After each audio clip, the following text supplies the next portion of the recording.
Basta ako ipagtatanggol ko si PBBM kung nasa tama siya. Okay, magandang araw po ng linggo mga kababayan at mga ka-explore. May napanood kasi ako kanina na video na maaaring makasira ng araw ninyo. Bubisitin ang oras ninyo. Kaya huminga muna kayo ng malalim. At baka masuntok o maibato mo yung cellphone eh. So bago uminit ang ulo mo at maibato ang hawak mo, please naman kaibigan, mga ka-explore, kung sino man nandyan, mga bago, dagdagan nyo naman po ang subscriber ko kahit isa lang. I-like nyo na rin po yung video. Maraming salamat.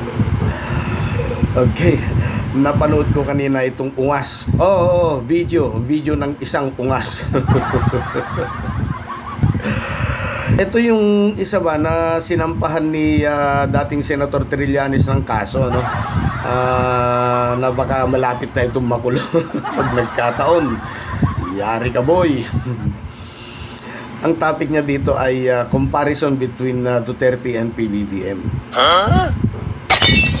Eto na ha, magtimpi lang at para matapos mo na maayos yung video. Huwag kong iinit ang ulo. Total maiksi lang naman po ito. I-play natin yung video. Alam nyo mga lads, napagtanto ko lang, during campaign, sobrang malabnaw pala talaga yung mga promises ni President BBM. Diba? Yung like, for example, babangon tayo muli. Sabay tayong uunlad. Diba? Yung mga ganyang slogan, masyadong promising to the point na maraming maniniwala. So of course, Marcos din siya. 'Di ba? So saludo tayo kay Apo Lakay, 'di ba? Yung ama niya.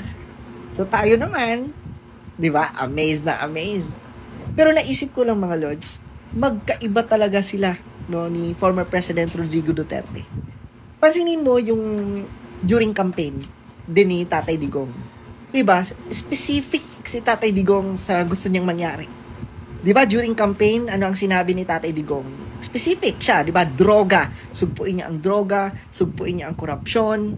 Di ba? Kumbaga, may direction, kumbaga. Kaya makikita mo talaga yung pagkakaiba, no? Ngayon ko lang naisip na, yung mga sinasabi ni BBM, nung campaign period pa, puro matatamis na salita. Kaya pansinin mo ngayon, hindi niya masugpo-sugpo yung corruption, di ba? May nakita ka bang hakbang na ginawa ni President BBM ngayon pagdating sa corruption? Di ba wala? Di ba? Billion budget and program. Hindi man lang niya binusisi. Basta-basta niya lang talaga. Di ba? Basta-basta lang na talagang inapprove. Yung PCSO, di ba wala siyang sinasabi? No, it's because yun pala. Wala sa kagustuhan ni President BBM yung sugpuin ang corruption. At ito pa napansin ko mga lords. Ang mga Duterte, pansinin nyo sila pag nagsalita ang mga Duterte. Hindi sila promising. Never ko pang, ewan ko lang kayo mga lords, pero never ko pang narinig sa kanila yung sabay-sabay tayong babangon muli. Di yung mga corny na mga, di ba yung mga corny na mga matatamis na salita. Never ko pang narinig kay Tatay Digong yung sabay-sabay tayong uunlad. Sabay-sabay tayo sa pagbabago. Yung mga, di ba, yung mga ganyang slogan, never kong narinig sa mga Duterte. Pero wag ka. Duterte delivers.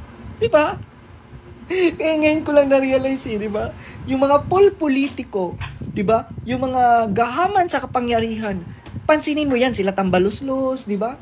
Kung makapagsalita talaga sila, no, full of promises, full of dreams, mga matatamis na salita. Pero ang ibibigay lang sa mga tao, ayuda. Diba? Kaya sa totoo lang mga lords, I'd rather choose Duterte talaga. Kasi ang mga Duterte may direction eh. Diba? Ang mga Duterte, alam nila ano ang kailangan nilang gawin at inuuna talaga nila ang mga tao kesa political career at ambisyon nila. Kaya sa election mga lords, alam na natin, sa next election, yung mga nagsasalita ng mga, di ba yung mga nagsasabi ng mga bulat-laking salita, mga matatamis na salita, sus! Wag na! Di ba? Wag na! Dun ako sa palamura. Doon na lang ako sa kamay na bakal. At least, kitang-kita natin ang pagbabago at resulta. Pag-comment naman po kung natapos po ninyo yung video na hindi uminit o tumaas ang video. Ako nangingiti lang ako kasi hindi naman uminit yung ulo ko sa video na ito eh. Nakakatawa lang itong taong ito. Hindi alam nitong tarantado.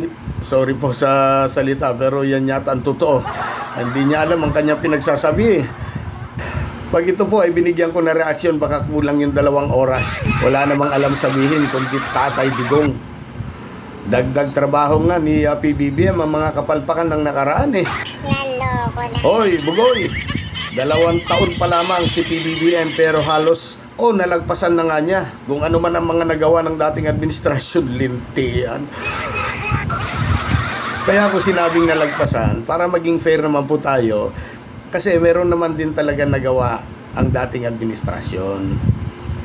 Kaya lang, kitang-kita naman ngayon ang kaibahan ng kasalukuyan. Tama? O wala, sige, parin nyo nga ng comment dito.